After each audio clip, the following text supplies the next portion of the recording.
या उन्हाळी सुट्टीमध्ये तुमच्या मुलांना खायला द्या हा पौष्टिक पदार्थ. ही शंकरपाळी मुलांसाठी एकदम पौष्टिक आहे.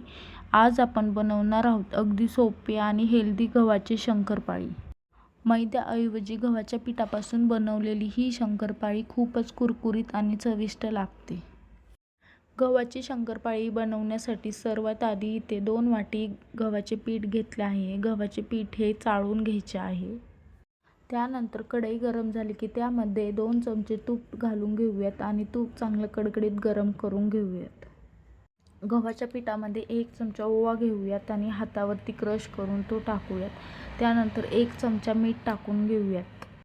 अर्धा चमचा लाल मिरची पावडर टाकूयात आणि अर्धा चमचा हळद टाकून घेऊयात. त्यानंतर आपण जे तुपाचे मोहन करून घेतले होते ते टाकून घेऊयात. तुपाऐवजी आपण इथे तेलाचाही वापर करू शकतो. हलक्या हाताने सर्व साहित्य मिक्स करून घेऊयात. त्यानंतर लागेल तसे पाण्याचा वापर करून छान असा गोळा तयार करून घेऊयात.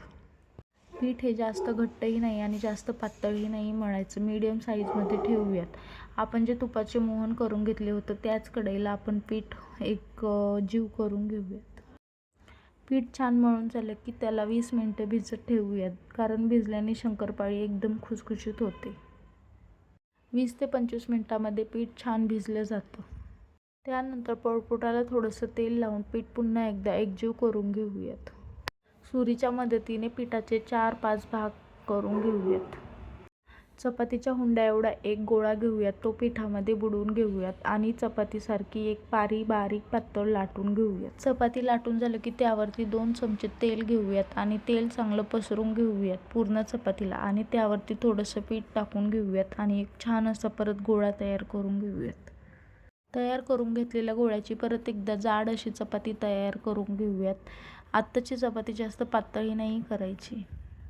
पातळ केली तर शंकरपाळी जास्त कडक होते आणि जास्त जाड ठेवली तर शंकरपाळी एकदम मऊ होते. तयार लाटीला आपण चाकूच्या साहाय्याने बारीक असे कट करून घेऊयात. आपण आपल्या आवडीनुसार शंकरपाळीला आकार देऊ शकतो. कढई गरम झाली की त्यामध्ये तेल टाकून घेऊयात आणि तेल चांगलं गरम करून घेऊयात. तेल चांगलं गरम झालं की त्यामध्ये आपण तयार करून घेतलेल्या शंकरपाळ्या टाकून घेऊयात.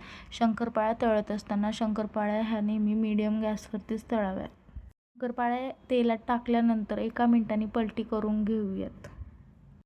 मीडियम गॅसवरती शंकरपाळ्याला हलका ब्राऊन कलर येईपर्यंत तळून घेऊयात.